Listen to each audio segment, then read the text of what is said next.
So guys, in today's video we are gonna be comparing camera samples from the Redmi Note 5 Pro and the Moto G6.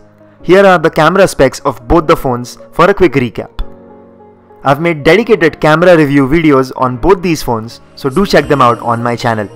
This video is not a very detailed comparison between the cameras of both these phones, but the samples should give you a fair idea of the difference. So guys, in the indoor shots that you just saw, the Note 5 Pro captures a darker tone which is more truer to life, and it also manages to capture a lot more details even when you crop in. Overall, in low light conditions, the Moto G6 tends to increase the noise a lot, but the Note 5 Pro manages to contain the noise. But the true tone flash of the Moto G6 is a way better touch than the Note 5. Both the Note 5 Pro and the Moto G6 manage to capture a lot of details, but I personally like how vibrant the Moto G6 colors look, and they are truer to life on most occasions. You can consistently see that the Moto G6, which has an f1.8 aperture, produces a greater natural bokeh which looks very pleasing, but in almost all kinds of indoor conditions, the Note 5 Pro produces better colors. Do have a look at the greens behind this rose flower and you know exactly what I'm talking about. The Moto G6 does the greens a lot better. That doesn't particularly mean the Note 5 Pro is bad, but it's just that the G6 is that much better. Once again, in this shot, the natural bokeh is pretty beautiful on the Moto G6.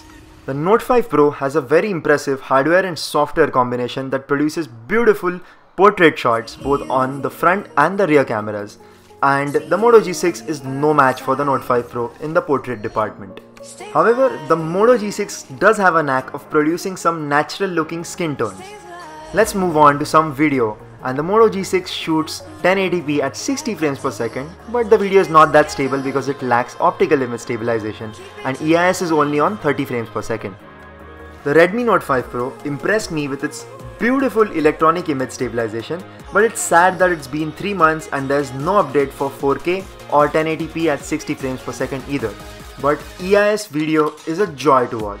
In this attempted portrait shot, the G6 fails to judge the depth, but it's superb at getting the colors right. Once again, the Moto G6 produces a slightly warmer and truer to life tone. Most outdoor shots I've taken with the Note 5 Pro, I do realize that the Moto G6 does the greens better in both HDR and the HDR turned off. And when it comes to selfies, the Moto G6 is again good at producing truer tones, but hands down, the Note 5 Pro is a better performer when it comes to details, both indoors and outdoors. So that's pretty much it for this video guys. I hope you like this video and do subscribe to see a lot more cool videos that are coming up on the channel.